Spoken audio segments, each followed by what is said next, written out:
Muchas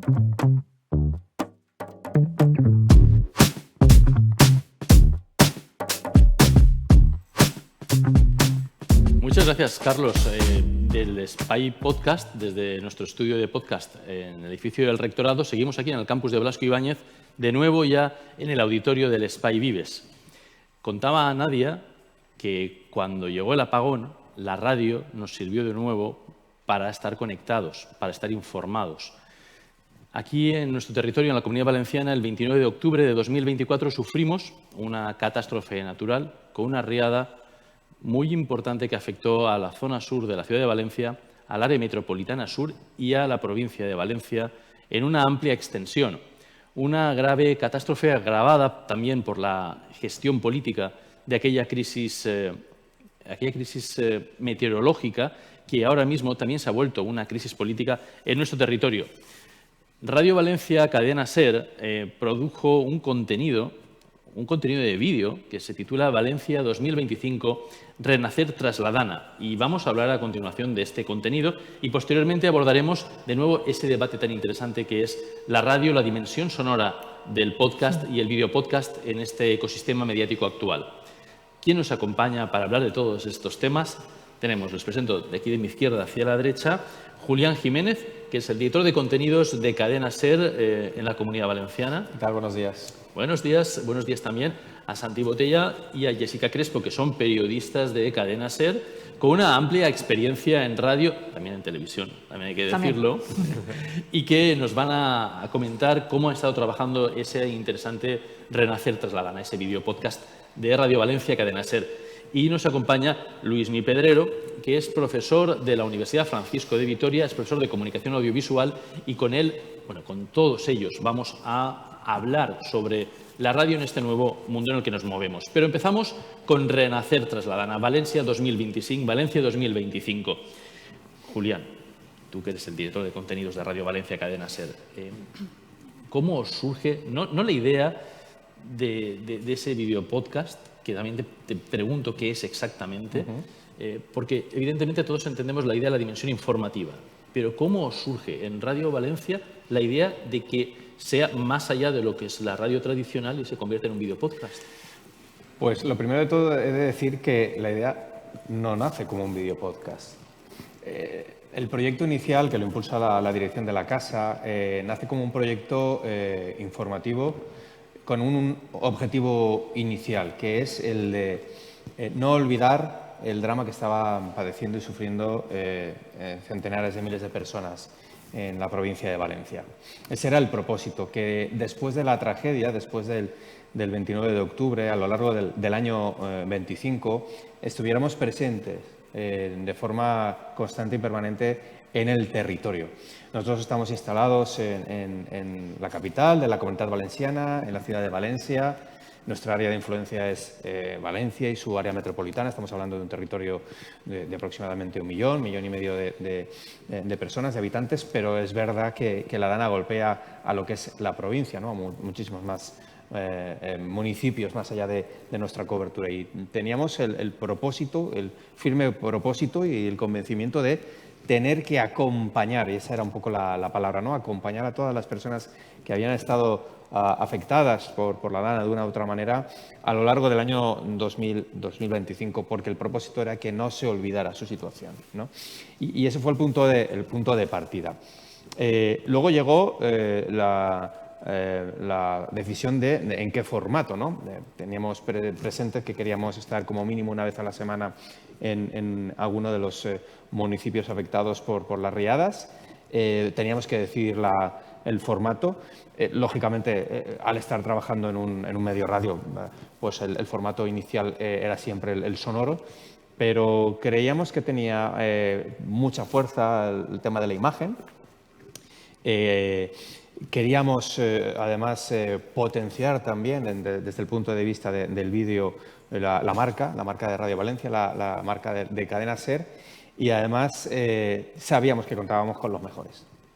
Sabíamos que contábamos con profesionales que han hecho televisión, con profesionales que manejan el lenguaje digital a la perfección, porque en sus trayectorias tienen dilatada experiencia en ese sentido.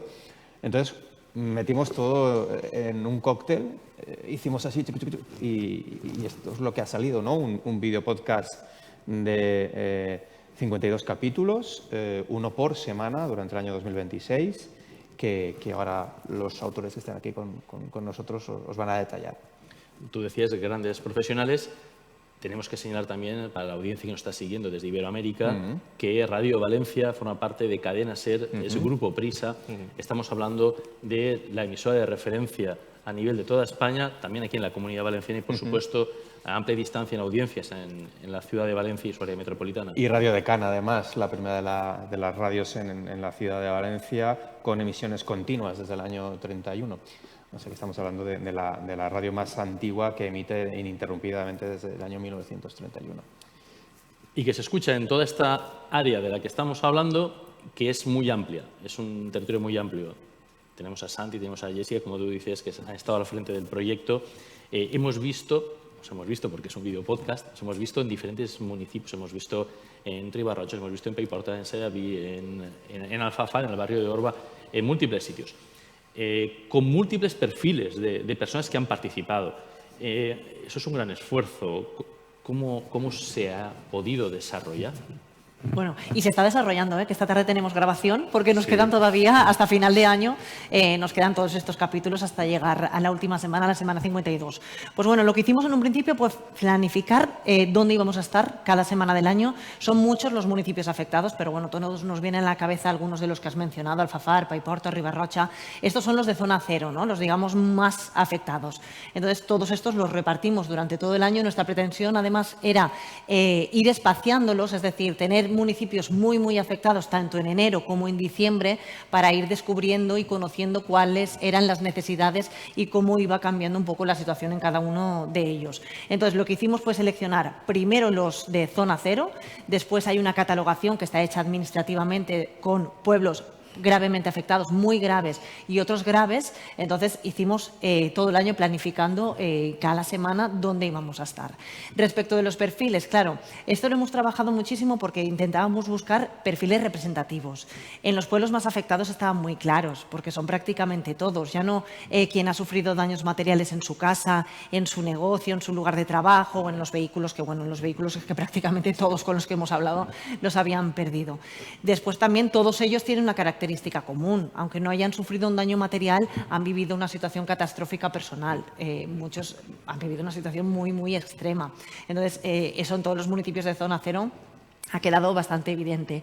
Pero después íbamos a otros municipios donde, por ejemplo, algo que ha pasado un poco más inadvertido delante de los focos era el daño que han sufrido pues, el sector agrario, no solo en lo que ha perdido de sus propios cultivos de ese año, que evidentemente quedaron arrasados, sino en todas las infraestructuras agrarias, infraestructuras de riego, agricultores que habían perdido directamente sus campos ya no existían porque el barranco o el río se los ha llevado y ha quedado integrado ahora en el paisaje de esos espacios.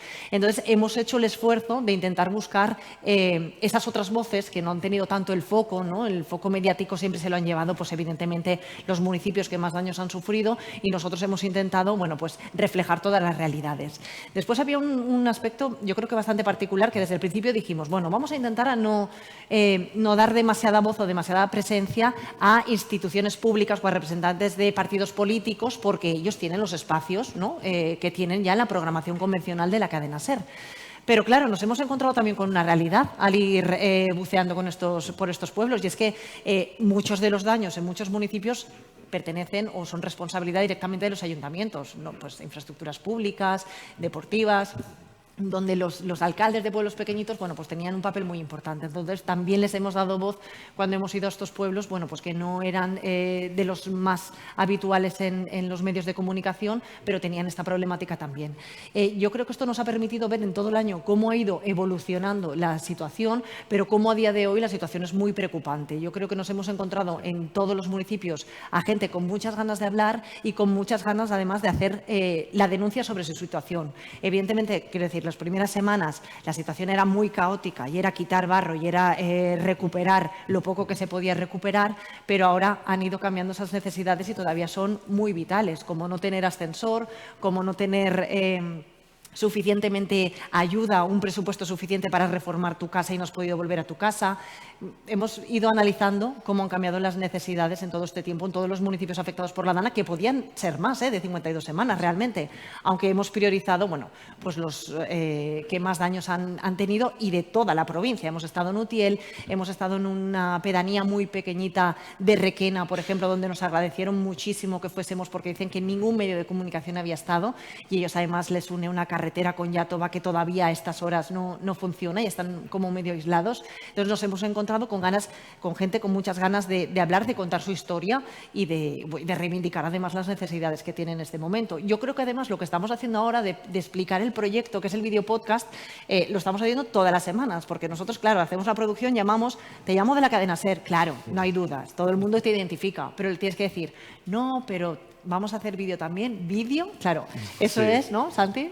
Sí, es un poco lo que la gente también se sorprende, pero claro, lo que le explicamos, ¿sabes? 360, ahora hay que tener imagen, hay que estar en lo digital, la voz llega también a través de todos nuestros canales, pero en este proyecto en concreto, en este proyecto bastante ambicioso por parte de Radio Valencia y Cadena SER, también queríamos poner el protagonismo en el vídeo, en que los protagonistas también pudieran salir en pantalla, porque también les da un cierto desahogo de cumplir eso que queríamos cumplir desde el principio, que es lo que ha dicho Julián, y es que no se les olvide, que no quede en el olvido, que no quede en un audio perdido, que no quede en una historia perdida, sino que quede la imagen, que quede todo su testimonio para la historia, sobre todo que se les escuche, porque la verdad es que hay mucho ruido mediático y una cosa que nos repetía mucho también, lo que decíamos, se ha solucionado de alguna manera, si se puede decir solucionar, lo urgente, que ha sido el barro, ahora tocó lo importante. Y ahora es cuando la gente está muy agotada y no pueden hacerse cargo de su día a día y gente que sigue faltándole un ascensor. Es que hay gente que sigue encerrada, es que la gente a lo mejor no lo sabe y es lo que pretendemos contar con este podcast. Hay gente que sigue encerrada en su casa porque no puede bajar a la calle, gente mayor o gente impedida que no puede bajar a la calle porque no tiene ascensor. Y eso del vídeo, ahora luego os preguntaré, pero ya que estás comentando esas situaciones, ¿no? de los que vivimos en esa zona. Yo vivo en el área metropolitana sur de la ciudad, en el sur de la misma ciudad de Valencia. Para situarnos a la gente que nos está siguiendo desde Iberoamérica, que a través de las diferentes televisiones que forman parte de la red de ATEI pudieron ver contenidos ofrecidos por socios de aquí, de ATEI España, en el que se ven esas imágenes que se han reproducido por todo el mundo de los vehículos apilados. Pero para entender el daño y la afectación. Estamos hablando de que desaparecieron vías de ferrocarril, del metro, desaparecieron puentes que se vieron afectados y por lo tanto las comunicaciones se vieron afectadas, tramos de carretera también se los llevó el agua y toda la afectación en todos los municipios no solamente son las viviendas, sino son toda la estructura del sistema productivo, tanto del sector agrario como del sector industrial y por supuesto del sector servicios. Y con esto hablamos de equipamientos deportivos, hablamos de colegios, de institutos, de centros también de mayores, de residencias de mayores, de centros ocupacionales. Contándonos un poquito esa gestión emocional que entiendo que habrá sido brutal, de recoger los testimonios de esas personas en esa dimensión también de denuncia social. ¿Cómo se vive eso? Y sobre todo no olvidar las 229 víctimas mortales, que de una forma o de otra mucha de la gente que hemos entrevistado o conoce o sabe de esas personas y esas heridas. Podemos recuperar muchas cosas, pero esas vidas ya no se van a recuperar y eso es sobre todo lo que más le duele a muchas de las personas que estamos entrevistando también. A ver, la gestión emocional yo creo que se hace, pues como se puede, igual a veces muy mal, ¿no? Porque en muchas de las conversaciones que hemos mantenido, porque todo esto no hemos dicho que en el podcast, cada capítulo, nosotros no hacemos entrevistas individuales, sino que propiciamos conversaciones entre vecinos de un mismo municipio que han resultado afectados, cada uno su perfil. Entonces, evidentemente, se dan situaciones, pues... bastante emocionales, pues que no se pueden evitar también, ¿no? Las lágrimas, yo creo que en casi ningún capítulo ha habido alguien que no se rompa en algún momento determinado, cuando está recordando, cuando está diciendo cuál es su situación o cuando está recordando que desde su casa oía los gritos de gente que pedía auxilio. Eso es, emocionalmente para nosotros también supone, claro, un impacto. como también lo produjo la Dana en sí, y esa cobertura especial que dimos las primeras semanas, los primeros días, que hemos estado siempre a pie de calle, ¿no? Intentando informar. Yo no sé si se gestiona bien, yo no sé a nivel personal si se gestiona bien o mal, pero lo vamos haciendo, bueno, tal y como podemos. Lo estamos haciendo de verdad de corazón, porque también, y tú lo sabrás y todos los compañeros que nos estén escuchando de aquí de Valencia lo estén viendo, de alguna manera u otra nos ha afectado también la Dana. De alguna manera hemos conocido a alguien o sabemos de alguien, claro. o como tú decías, por donde tú vives también conocerás a alguien, o sea, a nosotros también como periodistas, como personas también nos afecta. Intentamos ponerle el micrófono y darle voz a las personas que salen en nuestro podcast, pero muchas veces lo decimos y nos reímos. La vuelta a casa cuando volvemos con el coche podría ser otro podcast también, Sí. porque lloramos también mucho, hacemos las historias nuestras y nos dan como más energía y más fuerza para seguir haciendo este trabajo y saber que merece la pena. Además, es un trabajo que vamos un día a la semana a uno de estos municipios. Es un trabajo que, a lo mejor me equivoco, pero ningún otro medio de comunicación está haciendo. Este seguimiento 365 días durante todo este 2025 lo estamos haciendo nosotros y lo estamos mostrando nosotros y creo que pues eso, emocionalmente se lleva como se puede. También nos está sirviendo, o a mí personalmente también me está sirviendo un poco como catarsis, como decir, ¿en qué podemos ayudar nosotros? Pues mi forma, o desde mi forma personal, es esta, es haciendo este podcast. Claro, o poniendo el micrófono a gente que habitualmente no la tiene, porque después no hay que olvidar que sí que de la Dana se está hablando continuamente. Hoy lo estamos haciendo, lamentablemente, ¿no? Y de una manera además bastante penosa, pero claro, ha pasado a otro escenario. Ha pasado al escenario político, al escenario de los tribunales, al escenario judicial, pero todavía hay gente anónima que no tiene un micrófono delante y que necesita compartir también su situación y que se le haga, evidentemente, el caso que merece. Y de lo que habéis contado yo, ahora resaltaría dos elementos. Voy a empezar. Con el primero se lo quiero preguntar a Julián, ¿no? Y es la importancia del compromiso de una emisora radiofónica de proximidad, que está, aunque sea cadena SER, es Radio Valencia, tú lo has dicho, es una emisora la más antigua de nuestro territorio, de aquí de la Comunidad Valenciana, tiene casi 100 años de historia. La importancia de estar aquí, conocer el territorio y saber de qué estamos hablando y seguir aquí una vez pasa la situación de emergencia. Claro, es que no deja de ser el ADN de la radio. Por mucha imagen, mucho vídeo que haya, el ADN de la radio es la proximidad. Cuando nos quedamos sin luz el 28 de abril, todos fuimos a la radio a pilas para ver qué estaba pasando y si era un fenómeno exclusivamente de Madrid, de Barcelona, o estaba pasando también en mi tierra. Yo no tenía luz en casa, pero quería saber si el resto de mis vecinos no tenían luz, ¿no? Y estuvieron las emisoras de radio informando a nivel nacional, pero también a nivel local, ¿no? Y explicando las consecuencias que tenía pues que no funcionara el metro en Valencia, que no funcionaran las comunicaciones, etcétera, etcétera. Es un ADN el de la proximidad en el formato, en el medio de comunicación radio. Y bueno, no deja de ser también ese servicio público a la proximidad que le brinda este medio de comunicación, ¿no? Nosotros formamos parte de una cadena de emisoras con una programación nacional dentro de un gran grupo mediático que es Prisa, pero tenemos nuestras ventanas de información local, nuestro personal local, tenemos nuestra mirada local que es imprescindible y con la que cuenta también la compañía, ¿no? Porque si una fortaleza tiene la cadena SER, es su red de emisoras, que son decenas repartidas por todo el territorio español, con emisoras también, lógicamente, en América Latina, pero la principal fortaleza es esa red con redacciones, con profesionales que están cerca del territorio para poder contar lo que está ocurriendo casi al minuto. La segunda dimensión que yo quería señalar es la del servicio público, que tú mismo has apuntado, y le lanzaría una pregunta a Luismi Pedrero, que además de ser profesor, él ha trabajado en radio y además ha creado también contenidos para este ecosistema digital. Y es cómo hacer factible esa dimensión del servicio público de radio, una radio que se ve también, que se escucha en el ecosistema actual y la perspectiva esa de proximidad.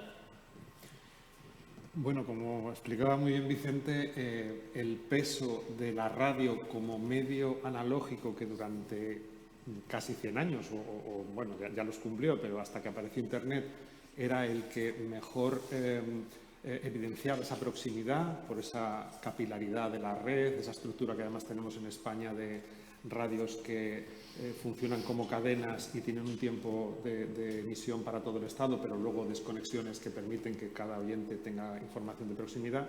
La radio ha sabido cumplir ese servicio, o sea, esa función con esa capa añadida de servicio público, justamente porque no había otro medio que en tiempo real pudiese dar información, datos, contenidos de utilidad, porque hay el servicio público a veces lo elevamos a categorías que no necesariamente son ambiguas o son intangibles, ¿no? El servicio público es saber el tráfico, el tiempo, como servicios que en un momento dado puedan no estar disponibles en mi entorno, hospitales, en fin, todo aquello que un ciudadano, cada vez que tiene necesidad de interactuar en su entorno, pues necesita saber para poder acceder a aquello que demanda, ¿no?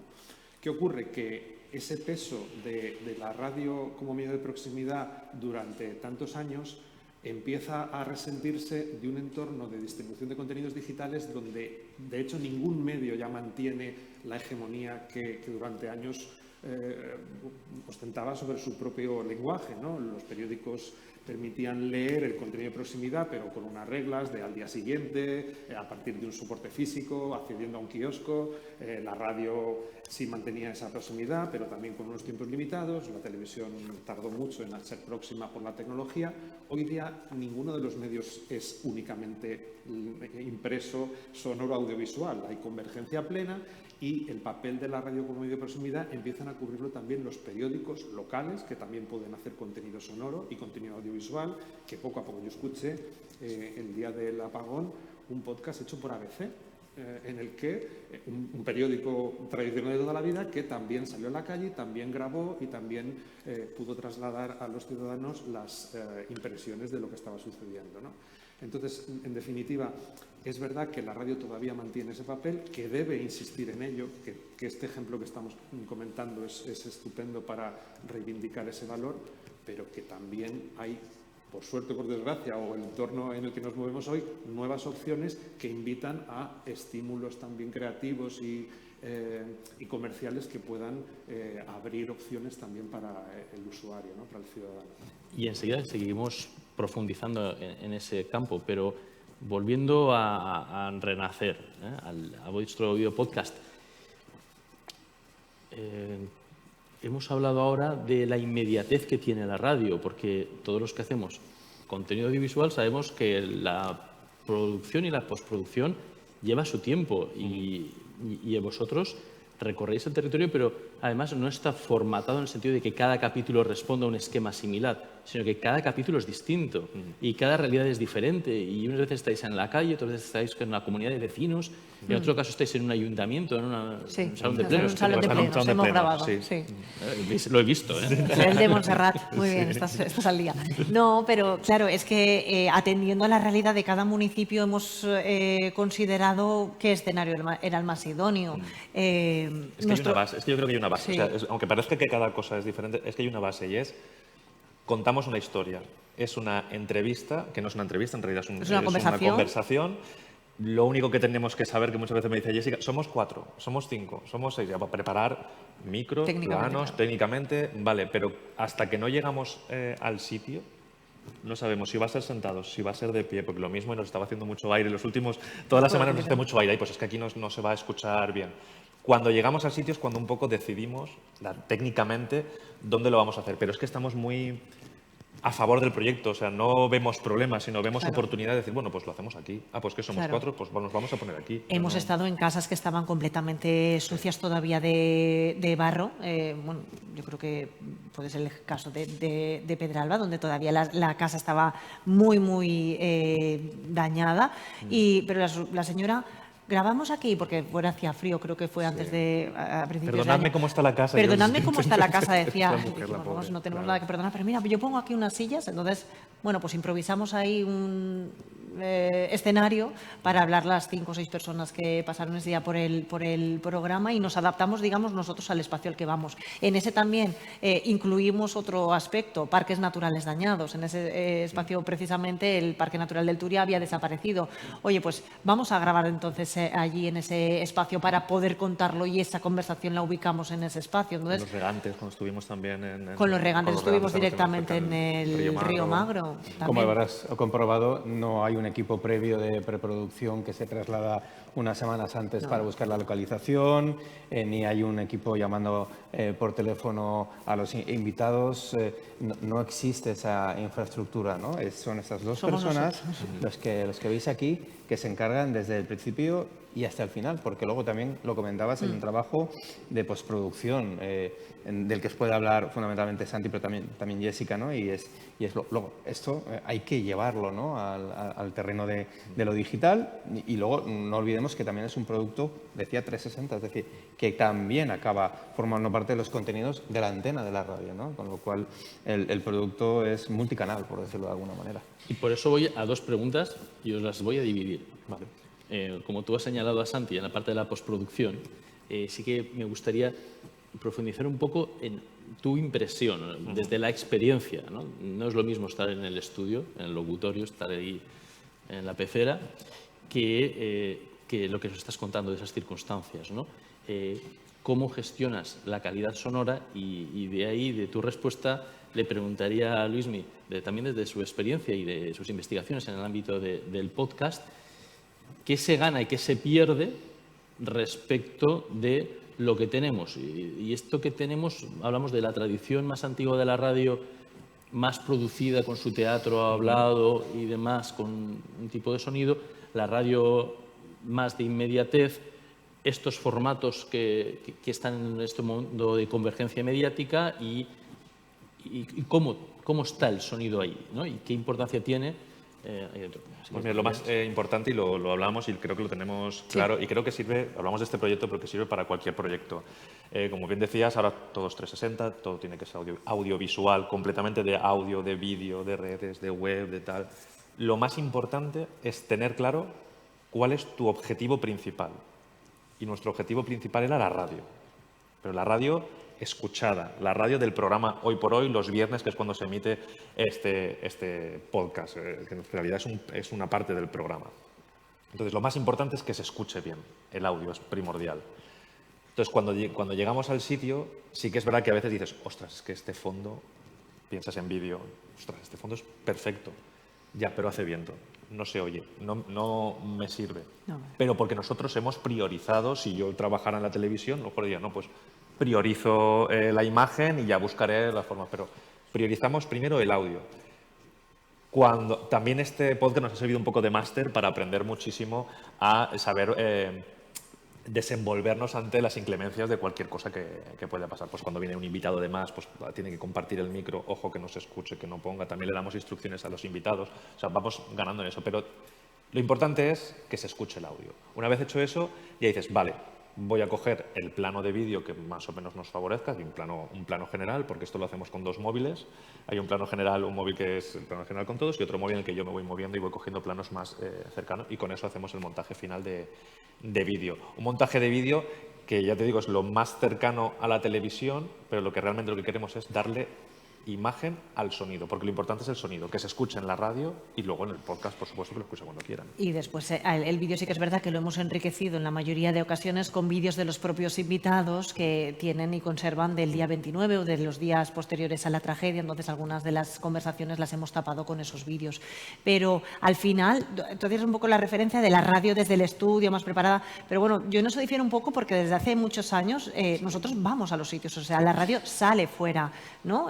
No solo en las crónicas informativas, sino también para hacer reportajes, es decir, el sonido, no solo el sonido muy producido, sino cuando hemos estado en algunos de los municipios y se está oyendo la máquina excavadora que está trabajando en ese momento, o cómo están golpeando porque se está arreglando algo, yo creo que eso también aporta información al oyente, más allá también solo de la conversación. Entonces, hemos priorizado el audio, sí, aunque sea fuera del estudio, está claro, pero yo creo que hemos intentado que sea un sonido radio y que aporte información al oyente todo lo que se oiga. Que me acuerdo, no sé si fue en Requena o en Utiel, cuando estuvimos en un restaurante, y claro, estábamos en el restaurante, se oía estupendamente dentro del restaurante, pero de vez en cuando se oía pa, pa, pa, pa. Claro, es que estaban arreglando en ese momento las ventanas y no podía ser en otro momento.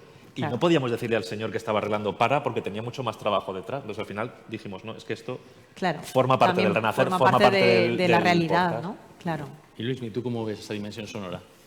Bueno, yo creo que quienes estamos aquí, seguramente muchos de los espectadores que nos están viendo, nacimos en una época en la que quedaba muy clara la diferencia entre televisión, radio y medios impresos, en fin, y asumíamos la naturaleza propia de cada uno de ellos y el lenguaje, y entendíamos que la radio se escuchaba y que la televisión se veía, y hemos educado, por tanto, un hábito de escuchar basado únicamente en la atención con el oído. Y yo diría que en este entorno digital, donde se han diluido por completo las barreras y donde el concepto medio de comunicación ya no existe como tal, es muy difícil a jóvenes de menos de 25 años que asocien la radio o la televisión con un canal de distribución, lo asocian con un contenido, pero ya no con una programación pura, ¿no? Entonces es muy difícil que juguemos a esto de la imagen, el audio. Yo creo que hay contenidos en audio y contenidos basados en el audio, pero no es lo mismo. En cuanto le ponemos una cámara a una conversación, es un contenido visual basado en el audio. Y lo decodificamos con la vista. Y la decodificación con la vista marca una percepción del contenido diferente a la decodificación con el oído. Con el oído estamos traduciendo las palabras en imágenes y convirtiendo cada sonido en nuestra propia imagen. Se dice que no hay mayor la mayor imaginación es la que suscita en cada uno de nosotros lo que escuchamos. En cambio, cuando nos lo dan puesto, ya no tenemos capacidad de imaginar, atendemos con el ojo. Y esta fricción, en algunos momentos, puede ser favorable para que los contenidos sonoros circulen en términos de los revestimos de imagen y pueden ser visualizados por muchos más espectadores, usuarios, pero a la larga estamos generando una, falta de músculo en lo que es escuchar, en el hábito de escuchar. Y mi sensación es la de que con el tiempo la escucha va a verse muy repercutida y muy afectada por este hábito de convertir todo lo sonoro en visual, porque al final el que no sepa lo que es escuchar nunca va a escuchar, va a necesitar siempre una imagen. Y hay muchos contenidos sonoros que pueden ser acompañados de imágenes, pero otros no. Y a la larga, la ficción sonora, los podcasts narrativos, los documentales, algunos reportajes, los informativos puros, las crónicas. Hay muchos géneros sonoros, radiofónicos o del podcast, que no pueden tener imagen. Y si el sentido de ponerle imagen al audio acaba haciendo que no seamos capaces de escuchar, a la larga vamos a poner en peligro toda esta variedad de contenidos. No quiero ser apocalíptico, pero pongo sobre la mesa este tipo de reflexiones porque a la larga hace falta tenerlas en cuenta. Bueno, volveremos al apocalipsis en un momento, porque me queda una de las dos cuestiones que decía que teníamos que hablar, y es que ha señalado que estamos hablando de contenidos y Julián es director de contenidos. Y yo te quería preguntar, al hilo del podcast, del videopodcast de Renacer tras la Dana, y para cerrar un poquito ese bloque y profundizar en esta otra dimensión que hemos abierto del apocalipsis, ¿cómo se reutiliza o cómo se emplea toda esa riqueza de contenido, de material que se ha grabado en el videopodcast en la señal tradicional de la radio, en nuestros programas? Lo hemos comentado antes, ¿no? Lo que es el episodio se emite en la antena los viernes a partir de las 12:30. Por cierto, aprovecho también para decir que se puede consumir a la carta, que tenemos también nuestra versión, por supuesto, en el canal YouTube de Radio Valencia, por si se quiere ver, si se quiere escuchar también está a la carta. Pero fijaos, no solo se emite en directo en la antena lo que es la conversación, sino que además reutilizamos ese contenido para, en ocasiones, hacer incluso información. Es decir, por sí mismo hay algunas denuncias que tienen la entidad suficiente como para convertirlo en noticia. Y forma parte también de nuestros informativos, ¿no? Al margen de que siempre hacemos una mención los viernes a que se ha publicado ese día un nuevo episodio, ese viernes un nuevo episodio. Hacemos también a veces noticias alrededor o en torno a esa denuncia que realiza un vecino, una vecina, un agricultor, un comerciante, ¿no? Y nos sirve también de estela para hacer seguidismo de determinados temas, ¿no?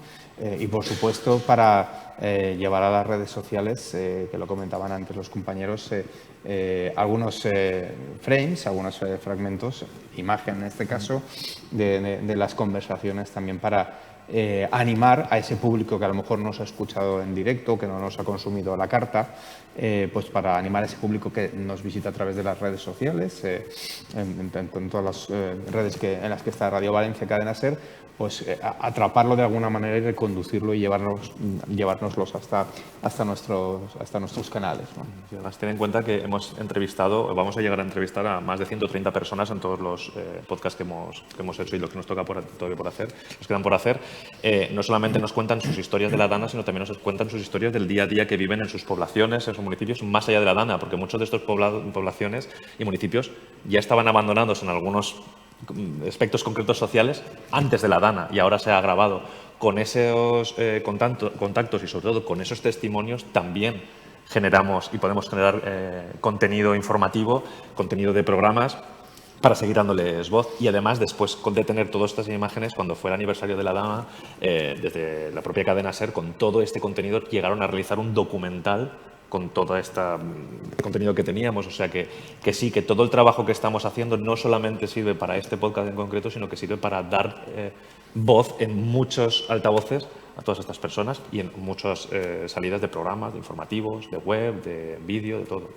Y como estamos hablando de este formato de vídeo podcast, que efectivamente su dimensión sonora es emitido en antena en Radio Valencia, pero que puede ser consumido a la carta también en streaming cuando hacéis la emisión, ¿hacéis un simulcast? También hacemos simulcast, en X también, o sea, intentamos utilizar todos los canales posibles a nuestra mano. Porque Radio Valencia también se puede ver, como estábamos hablando antes y como nos apuntaba Luismi, que ahora profundizas un poquito con lo del apocalipsis, ¿no?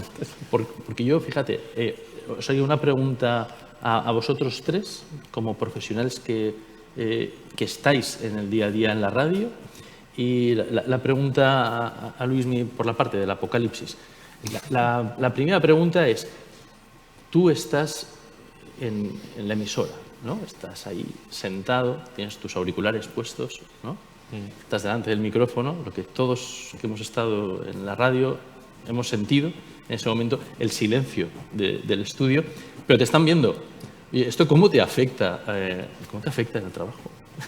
¿No? ¿Cómo se lleva? Bueno, no es menor. Quiero decirte, a ver, perdonad la anécdota, ¿no? Desde la propia vestimenta, ¿no? Vas a trabajar de una manera y, claro, cuando empiezas a hacer cosas en las que hay imagen, pues tienes que a lo mejor cambiar el chip, ¿no? Pues a lo mejor ese día toca pitarse, ese día toca llevar a lo mejor una prenda un poco más, porque es imagen al final, ¿no? Eso pues parece menor, ¿no? Y eso ya a lo mejor es anecdótico, pero también pesa, ¿no? Las compañeras, los compañeros, todos tenemos nuestro puntito de presumidos y bueno, pues eso también nos afecta, ¿no? Pero no nos ha de desviar del foco. Al final no deja de ser un accesorio, algo accesorio. Tú lo que te estás comunicando es a través de la voz, de la entonación, del ritmo, de la solemnidad cuando es un mensaje. Es que estamos contando informaciones. La experiencia de este último año están siendo informaciones duras en muchos casos. Y que no todo tiene que ser visto.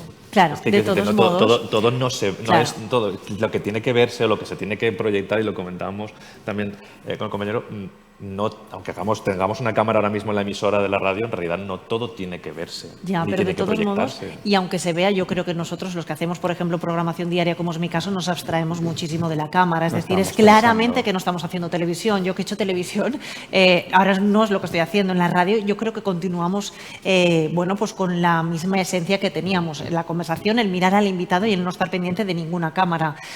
Bueno, vosotros sabéis, todo en televisión está completamente medido, el posicionamiento en el plató, en los trayectos, el plano.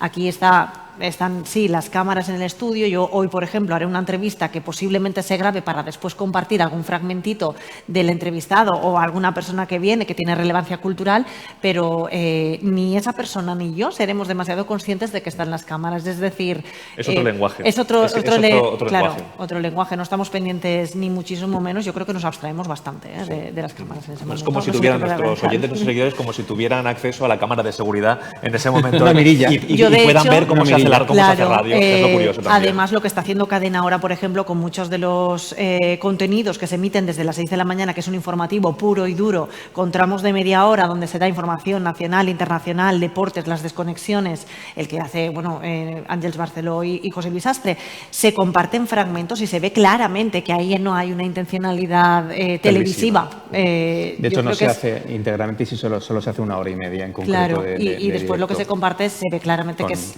bueno, pues es radio, sí, está siendo grabada, pero yo creo que dista mucho del lenguaje televisivo.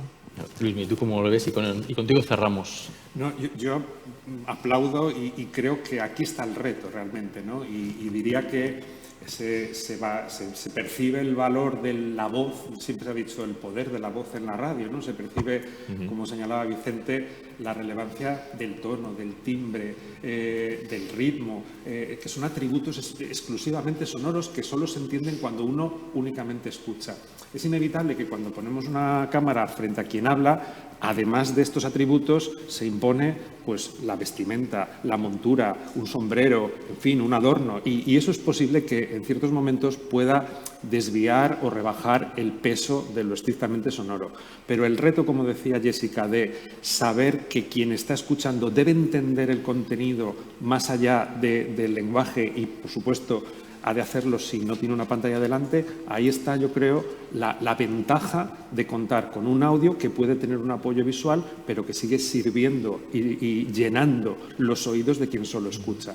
Y ya que estamos en la universidad y ya que nuestro objetivo es precisamente reflexionar para formar a futuros profesionales, creo que aquí es donde tenemos que poner realmente nuestro empeño, ¿no? En que quienes se van a dedicar a la comunicación entiendan muy bien las diferencias propias de cada medio, de cada lenguaje, y que sepan combinar unas y otras, porque en el entorno digital, como decíamos, ya no están tan marcadas las barreras, pero no dejen de saber atender a cada uno de los sentidos desde los cuales accedemos a los medios, a los contenidos, ¿no? Y es que brevemente yo creo que hay 2 tipos de vídeo podcast, en realidad. El vídeo que puede escucharse y el audio que puede verse. Es que son 2 cosas diferentes a la hora de hacer un proyecto. Y en nuestro caso, por ejemplo, lo llamamos video podcast, pero en realidad es un audio que puede verse. Ese es el objetivo, por ejemplo, de este video podcast y el de muchos otros. Un audio que puede verse y yo les invito a que lo vean. Les invito a que lo vean. Pueden verlo a la carta desde cualquier parte del mundo, desde Iberoamérica, donde nos están siguiendo a través de los diferentes canales y emisoras que forman parte de ATEI, la Asociación de Televisiones Educativas y Culturales Iberoamericanas. Muchas gracias a los 4 por habernos acompañado en este panel que considerábamos importante, porque habéis hecho un trabajo fabuloso. Permitidme que en público reconozcamos el trabajo de Jessica y de Santi al frente de ese video podcast, que es servicio público, es información veraz, es denuncia social y en definitiva también es la expresión de un tiempo, de un momento muy concreto que va a marcar la historia de nuestro pueblo para siempre. Y que no queremos olvidar, no queremos olvidarlos, ni a ellos, ni a los protagonistas. Ni debemos. Sí. Julián, muchas gracias, porque siempre habéis estado con nosotros aquí en TV Morfosis, desde Cadena SER, y además compartiendo no solamente reflexiones y experiencias, sino proyectos como este que son tan interesantes y que demuestran la fortaleza de esta emisora que hablábamos, que tiene ya casi 100 años de historia. Nosotros vamos a seguir ahora aquí en TV Morfosis y lo vamos a hacer hablando sobre el uso del videopodcast también en la prensa tradicional, en la prensa impresa, en un grupo multimedia como es Prensa Ibérica, que tiene televisión, que tiene edición digital y que tiene su periódico escrito, que es el heredero del Mercantil Valenciano, una cabecera histórica. Les dejamos con el perfil de la siguiente parte de TV Morfosis.